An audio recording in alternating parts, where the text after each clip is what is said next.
नमस्कार, स्वागत है आपका फेडरल देश में। मैं हूं नीलू व्यास। यूपी की राजनीति में वोटर सत्यापन का मुद्दा जोर शोर से छाया हुआ है।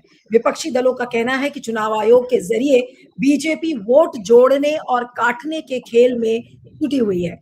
फॉर्म 6 और 7 को लेकर समाजवादी पार्टी के राष्ट्रीय अध्यक्ष अखिलेश यादव लगातार निशाना भी साध रहे हैं।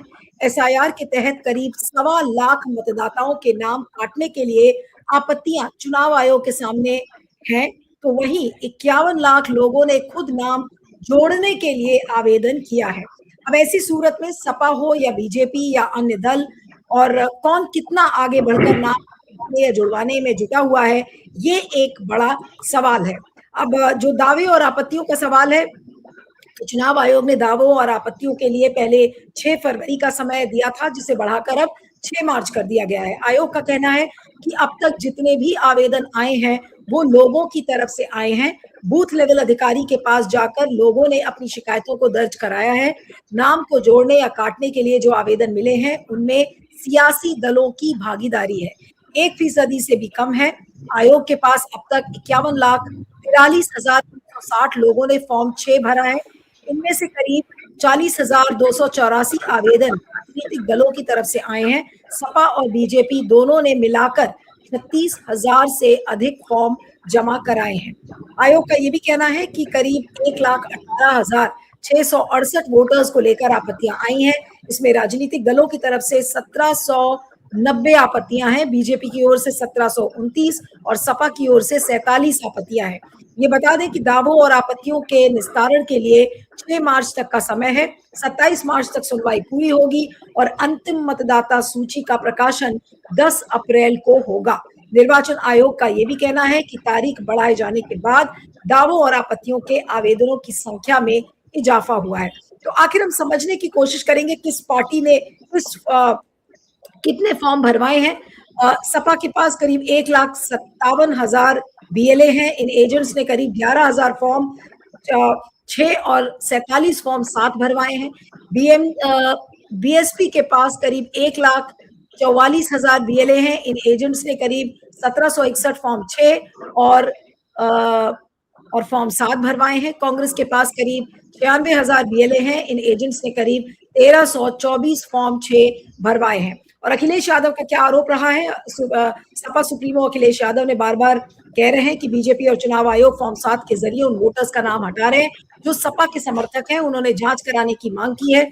अखिलेश यादव का कहना है कि जो फॉर्म अज्ञात से भरे गए हैं उसकी जांच जरूरी है। यही नहीं, जिन लोगों ने नाम काटने के लिए फॉर्म 7 भरवाए हैं उनका नाम सार्वजनिक हो। तो आखिर ये यूपी में क्या चल रहा है? वोटर्स के नाम कटवाने और जुड़वाने के नाम पर, इसको समझने की कोशिश करेंगे। हमारे साथ सुनील सिंह हैं जो कि समाजवादी पार्टी के प्रवक्ता हैं। सुनील जी, आपका स्वागत है। हमारे साथ मनीष शर्मा है, राजनीतिक विश्लेषक, आपका भी स्वागत है। और मैं सुनील जी से शुरू करूंगी कि सुनील जी, क्या ये हो क्या रहा है? फॉर्म 6 और 7 का जो मिसयूज है, इसको पार्टी क्यों नहीं रोक पा रही है? देखिए, फॉर्म 7 जहां तक 7 के मिसयूज की जहां तक बात है, फॉर्म 7 को भारतीय जनता पार्टी के जो बूथ लेवल एजेंट है, बीएलए हैं, उनके माध्यम से भारतीय जनता पार्टी के जो स्थानीय विधायक हैं, नेता हैं, उन लोगों ने एक नाम कलेक्ट किया कि कौन से ऐसे लोग हैं जो भारतीय जनता पार्टी के विचारधारा के खिलाफ है। ऐसे में उनको तमाम ऐसे नाम मिले, खास करके माइनॉरिटी का और पिछड़े समाज के लोगों का नाम उन लोगों ने सेलेक्ट किया। और आपको बहुत आश्चर्य होगा ये जान करके, तमाम ऐसे फार्म जो भारतीय जनता पार्टी के विधायक के द्वारा क्षेत्र में वितरित किया गया और ये बताया गया कि फला वोटर मर चुका है, और बाकायदे दस्तखत किया गया किसी कंप्लेनर का जो भारतीय जनता पार्टी का एजेंट है, उसका दस्तखत किया गया, साइन किया गया और ये बताया गया कि अमूक वोटर मर गया है, जबकि वो जिंदा है। वो डीएम के वहां जाके चिल्ला चिल्ला करके कह रहा है कि साहब हम जिंदा हैं, लेकिन उसका नाम फॉर्म 7 उसके नाम दे दिया गया। ऐसे तमाम केस हम जिस क्षेत्र में काम कर रहे हैं, जिस जिले में काम कर रहे हैं, संत कबीर नगर जिले में हमको जिम्मेदारी मिली है, वहां पे हम काम कर रहे हैं। वहां पे खलीलाबाद विधानसभा 313 विधानसभा है, संत कबीर नगर विधानसभा है, उस पर booth number 73, booth number 74, booth number 75 पे 550 फॉर्म 7 जो लोग जिंदा हैं उनको मृतक दिखा करके, जो लोग उस गांव में रह रहे हैं उनको शिफ्टेड दिखा करके 73 बूथ नंबर 73, 74, 75 पे 550 फार्म भर दिया गया। 550 फार्म साथ भर दिया गया और भारतीय जनता पार्टी के कार्यकर्ता का साइन करा करके एक बीएलओ को दे दिया गया। और आश्चर्य तो तब हुआ जब सुपरवाइजर जो बीएलओ से ऊपर है, वो सुपरवाइजर के द्वारा फार्म साथ वितरित किया जा रहा है। आश्चर्य तब होता है, फार्म साथ तब वितरित किया जाता है। और खलीलाबाद विधानसभा में ही बूथ नंबर 77, 78 और 79 पे 700 फार्म साथ भारतीय जनता पार्टी के स्थानीय विधायक के द्वारा वितरित करवाया गया अपने कार्यकर्ताओं के माध्यम से। बूथ नंबर 126, 127, 128 पे 189 फार्म वितरित किया गया, फार्म साथ भर करके। तो उसी प्रकार से क्या नाम है 312 मेहडौल विधानसभा है, बूथ नंबर 129, 126, 129 तक में लगभग 550 फार्म, बूथ नंबर 89 से 177 तक लगभग हमको लगता है कि करीब 400 फार्म ये बांटा गया। और राजेश गुप्ता नाम का भारतीय जनता पार्टी का कार्यकर्ता है, जिसके खिलाफ हम लोगों ने तहरीर भी दिया, मुकदमा नहीं लिखा गया लेकिन तहरीर दिया। वो चिल्ला करके कह रहा है कि हमको स्थानीय विधायक ने हमको फार्म दिया कि सभी बूथों पर ले जाकर के दे दो। बाकायदे ऑफिस बना हुआ है, कंट्रोल रूम बना हुआ भारतीय जनता पार्टी के नेताओं के घर में, विधायकों के घर में, और बाकायदे फार्म साथ भरे जा रहे हैं। और ये देखे जा रहे हैं कि कौन सा भारतीय जनता पार्टी का विरोधी है, उसको उसके फार्म साथ भर करके दिए जा रहे हैं। और सुनील जी, जो आप लोगों की पार्टी का जो मेन ऑब्जेक्शन है, जो मेन आपत्ति है, वो ये है कि जो आपके समर्थक हैं, यानी कि जो समाजवादी पार्टी के समर्थक है, उनका खासकर नाम काटा जा रहा है, आप ये कह रहे हैं? जी। और सबसे आश्चर्य की बात यह है कि आप कई महीनों से एसआईआर चल रहा था। हम सब लोग, आप सब लोग, अगर आप यूपी के होंगे या फिर दिल्ली के होंगे या जिन स्टेट में एसआईआर चल रहा है, उन गवर्नमेंट जो है एसआईआर करा रही है, अपने बीएलओ को लगा करके, अपने लेखपालों को लगा करके, अपने एसडीएम को लगा करके, अपने तहसीलदार को लगा करके एसआईआर करा रही है। घर घर जाकर के सत्यापन हो रहा है। 3 बार बीएलओ एक घर में गया, लेकिन कैसे छूट जा रहे हैं? 550 लोग एक बूथ पे छूट जा रहे हैं, मर गए हैं। ये बीएलओ को पता नहीं है, या तो एसआईआर गलत है या तो फार्म 7 गलत है। दोनों चीज तो एक साथ नहीं हो सकती ना। अगर एसआईआर सही हुआ है तो इतने फार्म 7 क्यों भरे जा रहे हैं? फार्म 6 तो माना जा सकता है कि उम्र 18 वर्ष 2013 में नहीं पूरा हुआ था, इसलिए 2003 में इसलिए नाम नहीं आया, तो फिर उसका नाम छूट गया, तो फार्म 6 उसको भरा जाए। लेकिन फार्म 7 इतनी बड़ी संख्या में क्यों भरे जा रहे हैं? या तो एसआईआर गलत है, यहाँ पे या तो जिला प्रशासन ने काम नहीं किया ईमानदारी से, तब तो इतने एसआईआर फार्म भरे जा रहे हैं। अगर इतने एसआईआर, इतने फार्म 7 दिए जा रहे हैं, तो इसका मतलब कहीं न कहीं भारतीय जनता पार्टी वोट की चोरी करने की प्लानिंग बना करके बैठी हुई है कि किस तरह से वोट की चोरी करे। आंकड़ों का खेल, भारतीय जनता पार्टी अपने आंकड़ों का खेल इस तरह से करना चाहती है कि समाजवादी विचारधारा के लोगों का वोट काट करके, आप आश्चर्य करेंगे, माइनॉरिटी यानी कि मुस्लिम समाज के लोगों का सबसे ज्यादा फार्म 7 भरा गया। मेरे पास रिकॉर्ड है, हम लोग जाकर के जिला निर्वाचन अधिकारी यानी जिलाधिकारी से जाकर के मिल करके सारे प्रूफ भी दिए हैं, हम लोग जाकर के डीएम से मिल करके, उसके बाद भी कोई कार्रवाई नहीं होती है। क्योंकि जब मेड़ ही खेत खाने लगेगा तो खेत की रक्षा कौन करेगा? उसमें स्वयं प्रशासनिक अमला जब इन्वॉल्व है, जब इनका लेखपाल जो सुपरवाइजर है, सुपरवाइजर ले जाकर के बूथ पर दे रहा है कि नाम को काट करके इसको जो है ऑनलाइन करके मुझे सूचना दो। वो तो हम लोग सक्रिय हैं कि हम करनी नहीं दे रहे हैं, हम खाली सत्यापन करा रहे हैं। जब हमें पता चल जा रहा है कि फला व्यक्ति का नाम काटने के लिए किसी भारतीय जनता पार्टी के कार्यकर्ता ने फार्म 7 भर करके दिया है, उस व्यक्ति को हम प्रस्तुत कर दे रहे हैं कि देख लो भैया, ये यहां पर मौजूद है। लेकिन उसके बाद भी नाम काटने की प्रक्रिया अनवरत ये लोग प्रयास कर रहे हैं, और अपने प्रयास में कितना सफल होते हैं वो तो आने वाला समय बताएगा। ठीक है, मैं आपके पास वापस आऊंगी। मनीष जी, आप ये जो फॉर्म 7 का, जो हम कई बार इसको डिस्कस भी कर चुके हैं कि फॉर्म 7 खाली यूपी में ही नहीं, आप ओवरऑल इंडिया अगर आप देखें जहां जहां एसआईआर चल रहा है, फॉर्म 7 एक बड़ा स्कैम है। और एक तरीके से फॉर्म 7 का मिसयूज किस तरीके से बीजेपी और चुनाव आयोग तथाकथित रूप से कर रहे हैं, ये कई बार इसको लेकर कंप्लेंट हुई है। लेकिन यूपी में जो अभी हाल है और जो आरोप समाजवादी पार्टी ने लगाए हैं, उसको आप किस तरीके से देखते हैं? क्या वाकई में आपको भी लगता है कि विपक्षी दलों को चुन चुनकर और उन्हीं के नाम काटे जा रहे हैं? देखिए, आमतौर पे देखिए, ज्यादातर लोग ये सवाल अक्सर उठा देते हैं कि भाई आपको कैसे पता कि इनका ही वोट कट रहा है। जनरली ये सवाल उठा देते हैं, लेकिन वो भारत की जो वोट पैटर्न है, जो वोट करने का जो पैटर्न है, वह तो भारत में सामाजिक समूह तय होते हैं ना, वो तय करते हैं किस पार्टी के साथ जाना है, किस पार्टी के साथ नहीं जाना है। जनरली आप देखिएगा तो कुछ हिस्सों के बारे में, पिछड़े समूह के बीच से, दलित समुदाय के बीच से, माइनॉरिटी के बीच से, ये जनरली ये किसी को भी समझ में आएगा कि ये लोग कहाँ वोट करते हैं, ये खूब पता होता है, कार्यकर्ताओं को भी पता होता है, और जनरली पॉलिटिकल एक्टिविस्ट या जो भी इस तरह के पत्रकार हैं उनको भी पता होता है कि जनरली कौन सा हिस्सा किस पार्टी को वोट करता है। ये छांटना अपने आप में बहुत कठिन काम नहीं होता। तो जब सपा ये बार बार सवाल उठा रही है, विपक्ष ये सवाल उठा रही है बार बार, चुनाव आयोग को तो इसीलिए संदिग्ध बन जा रहा है कि वो किसी का भी ठोस किसी बात का जवाब नहीं दे रहा है, लंबे समय से जवाब नहीं दे रहा है। उत्तर प्रदेश में 19% वोट लाभ नहीं पाए गए हैं, जो अब तक वोट थे, मतलब आप समझ लिए कि लगभग 3 करोड़ लोग। और उसके इधर आप समझिए कि 25% आप ये समझिए कि संदिग्ध बना दिए गए, उनको नोटिस दे दिया गया।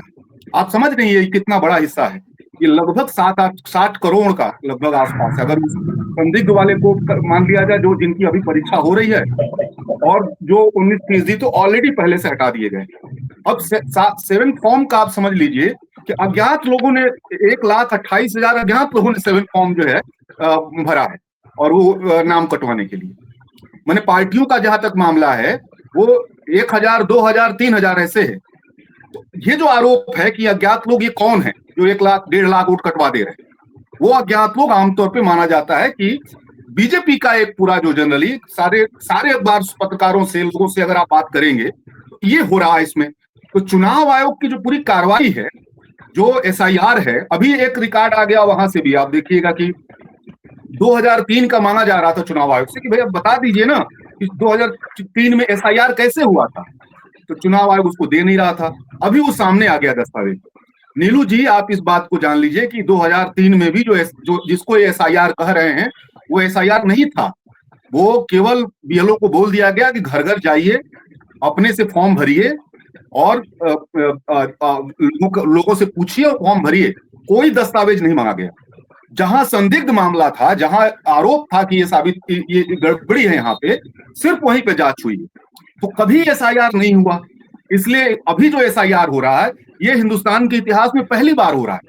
ये 52 के बाद हो रहा है। 52 में जब नया वोटर लिस्ट बन रहा था, उस समय का लिस्ट के बाद ये पहली बार ऐसे हो रहा है। हर एसआईआर में किसी भी राज्य में आप चले जाइए, कम से कम 20% वोटर जो है, वोटर नहीं रह जाएंगे, उनका वोट का अधिकार छिन जाएगा, ये तय है। 2 मिनट के लिए हटा दीजिए पार्टियों का मामला, लेकिन 20% वोटर उत्तर प्रदेश से राज्य में जैसे 2.5 से 3 करोड़ लोग जो है, कह लीजिए कि वोटर नहीं रह जाएंगे। बंगाल में यही हुआ है, हो रहा है। आप देख रहे हैं बंगाल में ममता जी जाकर के वोट में कह रहे हैं कि सचेत ढंग से, कुछ नाम में भी अंतर हो जा रहा है, वो भी उनका भी वोट काट दिया जा रहा है। बिहार में आपने देखा कि 20% वोट काट दिया गया। तो मेरा ये कहना है कि चुनाव आयोग की जो व्यवहारिक कार्रवाई है, जवाब न देने की जो उसकी मंशा है, हर सवाल पे चुप्पी साधे रहना है, ये उसको संदिग्ध बनाती है व्यवहारिक कार्रवाई में, ये जायज बनाती है इस विपक्ष के सवाल को। और अगर इसके सैद्धांतिक धरातल पे सोचिए, तो क्या चुनाव आयोग को प्रधानमंत्री ने संदिग्ध नहीं बना दिया चयन की प्रक्रिया बदल करके? क्या बुनियादी गड़बड़ नहीं हो गई? क्या प्रधानमंत्री अब जिसको चाहेंगे चुनाव आयुक्त नहीं बना देंगे? उसमें से आप सीजीआई की भूमिका हटा दिया गया कि नहीं हटा दिया गया? तो अब तो इसका मतलब ये है कि अब ये जो ज्ञान कुमार हैं, ये महोदय जो है अमित शाह के ऑफिस में सेक्रेटरी थे, अमित शाह के मंत्रालय के सेक्रेटरी रह चुके हैं, वो आज चुनाव आयुक्त हैं, जिनके चयन की प्रक्रिया ही बदल दी गई। अपने आप तो सवाल तो यही खड़ा हो गया। फिर एक कानून लाया गया 2023 में, जिसमें संसद में ये कानून लाया गया कि चुनाव आयोग पर कोई भी आपराधिक कार्रवाई नहीं हो सकती, आपराधिक मुकदमा नहीं हो सकता है। यह एक सुरक्षा दे दी गई, यानी कि रिटायर होने के बाद भी आप नहीं कर सकते, कानूनी प्रक्रिया से उनको मुक्त कर दिया गया। तो एक खास तरह का जो इसके जड़ में ही, जिसमें संसद में बार बार सवाल उठ रहा था कि भाई पूरे चुनाव सुधार की जरूरत है। चुनाव आयुक्त के चयन की प्रक्रिया बदलने की जरूरत है, ईवीएम को हटाने की जरूरत है। पूरा जर्मनी और जैसे अमेरिका जैसे देश जब मतपत्र से चुनाव करा रहे हैं, उतना टेक्नोलॉजिकली बहुत आगे बढ़े हुए देश भी अगर मतपत्र से वोट करा रहे हैं तो ईवीएम से आप क्यों करा रहे हैं? और उसके बाद आप देखिए कि जो विपक्ष के हजारों सवाल का एक भी जवाब नहीं। मुझको लग रहा है कि उत्तर प्रदेश में सबसे ज्यादा संकट आ रहा है। उसका एक राजनीतिक वजह है नीलू जी। उत्तर प्रदेश में बीजेपी की राजनीति को 2024 में बड़ा झटका लगा है। उसकी जो हिंदुत्व की राजनीति थी वो बहुत संकट में पड़ी है। अयोध्या तक हार गए हैं, उत्तर प्रदेश में 35-37 सीट हार गए। अभी हिंदुत्व वाला जो सवाल है उसकी प्रक्षेपण क्षमता कमजोर हो गई है। और अब ये राष्ट्रवाद वाला जिसके शरण में वो बार बार चले जाते थे, क्रिस्टीन ने और ये ट्रंप ने और ये नरवणे वाले मामले ने, इनका राष्ट्रवाद वाला भी जो राजनीति है उसकी भी हवा निकाल दी है। तो बहुत असुरक्षा बोध में है। और उत्तर प्रदेश को आमतौर पर माना जाता रहा है कि वो हिंदुत्व का गढ़ है और उस गढ़ में उनको झटका लगा है। तो अगर यहाँ जो राजनीतिक रूप से जिसे जैसे कमजोर होते जा रहे हैं वैसे वैसे उनकी कोशिश है कि चुनाव आयोग का इस्तेमाल करके चीजों को कैसे बदला जाए। ये एक पॉलिटिकल वजहों से भी अगर आप देखिए और संवैधानिक वजह से भी आप देखिए तो बीजेपी ये कर रही है, एकदम बिल्कुल कर रही है। विपक्ष के बहुत तथ्यात्मक आरोपों का भी जवाब नहीं दे रही। उपचुनाव में भी हमको लग रहा है कि 150-200 वीडियो जो है सपा ने भेजा था, अगर आप उस समय ध्यान दें, वो उपचुनाव में जो पिस्तौल लहराते हुए पुलिस का, वोटरों को रोकते हुए पुलिस का, सारा प्रशासनिक अमला जो है वोट करवाने में और विरोधियों को रोकने में लगा हुआ था, वो सारी शिकायत की गई थी वहां पे, लेकिन किसी चीज का वो जवाब नहीं दे रहे हैं।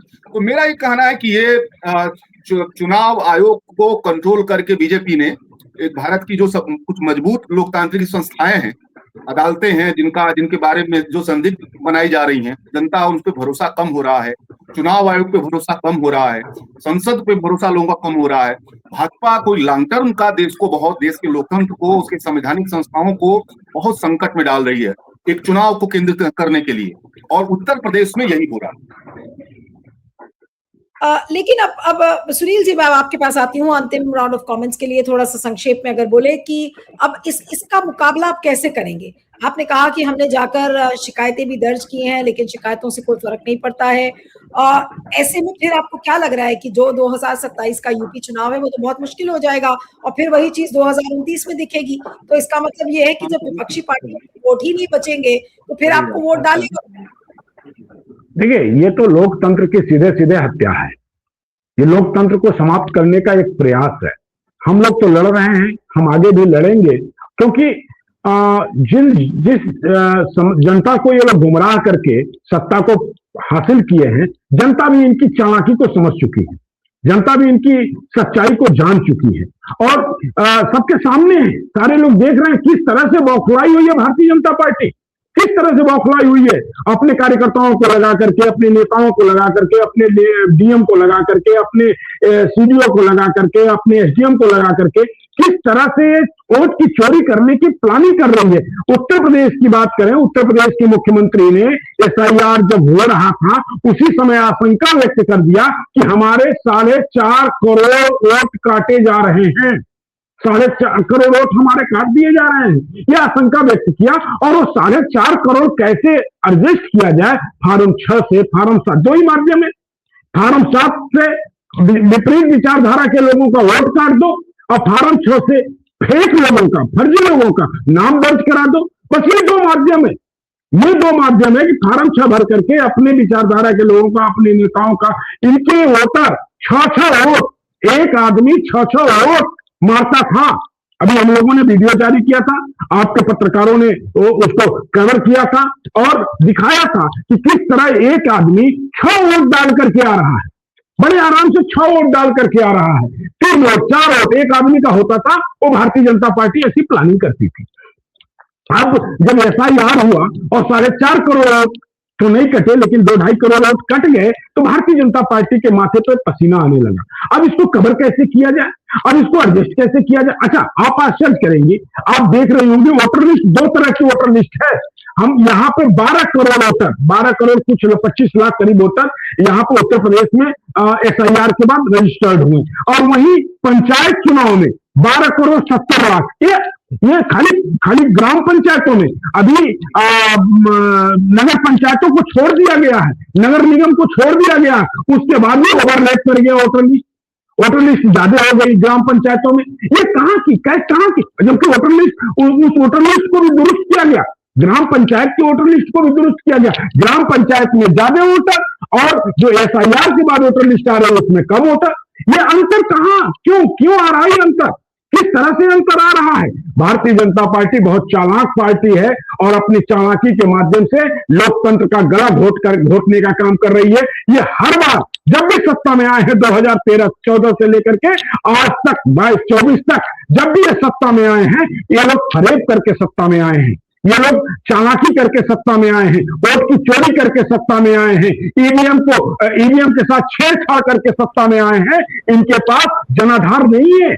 अगर लोकतंत्र में विश्वास करते तो अब आपने कहा ना, जो पॉलिटिकल एक्सपर्ट है उन्होंने कहा कि इनको हर देश में जब बैलेट पेपर पे चुनाव हो रहा है, अगर इतने ही जनता इनके साथ है, इतनी ही इनकी जय जयकार हो रही है, तो क्यों नहीं ईवीएम हटा दे रहे हैं? ईवीएम पे आज किसी को विश्वास नहीं है, इनके वोटरों को भी विश्वास नहीं है, हमारे वोटरों को भी विश्वास नहीं है, देश को विश्वास नहीं है, तो ईवीएम हटा करके बैलेट पेपर में चुनाव क्यों नहीं करा देते? क्योंकि बैलेट पेपर में कोई हेरा फेरी नहीं कर पाएंगे और वोटर लिस्ट में हेरा फेरी करने का जबरदस्त प्रयास हो रहा है। नीलू जी, बहुत जबरदस्त प्रयास है लोग वोटर लिस्ट में छेड़छाड़ करने का, वोटर लिस्ट में अपने विचारधारा के वोटों को बढ़ाने का ये लोग बहुत जबरदस्त खेल कर रहे हैं और हम लोग प्रयास कर रहे हैं कि इनका खेल हम सफल नहीं होने देंगे। लेकिन जब स्वयं चुनाव आयोग मिला हुआ है, स्वयं सारे जिले के जिलाधिकारी मिले हुए हैं, तो हम कितना रोक पाएंगे ये तो आने वाला समय बताएगा। ठीक है मनीष, क्या कहेंगे अंत में इस पूरे फॉर्म 7 की कवायद को लेके, और खासकर अगर हम यूपी के संदर्भ में देखें तो बहुत संक्षेप में क्या बोलेंगे? जी नहीं, ये देखिए, बस इसमें इसको ये समझना है कि जैसे जैसे बीजेपी की राजनीति कमजोर हो रही है, तो वो स्वायत्त संस्थाओं का इस्तेमाल उतनी ही तेजी से वो बढ़ा रहे हैं, इस्तेमाल करना, उनको पार्टी संगठन में बदल देना, उनको अपने जन संगठन में बदल देना, और वो सारा लिहाज, सारा शर्म जो है वो सब अब काक पे रख करके वो कोशिश कर रहे हैं। लेकिन एक बात समझना चाहिए कि राजनीति कमजोर हो रही है और उनके हर मोर्चे पर घिरी हुई है सरकार, और राजनीति जब ज्यादा कमजोर हो जाती है तो मशीनरी भी बहुत दूर तक आपको अपने बचा नहीं पाती है। राज मशीनरी भी आपको उतने दूर तक नहीं बचा सकती। आपकी राजनीति भी रहती है और मशीनरी का इस्तेमाल करते हैं, लेकिन राजनीति उत्तर प्रदेश में बहुत डाउन हो रही है।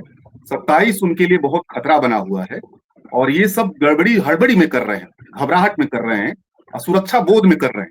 शायद इससे अपने आप को बचा नहीं पाएंगे।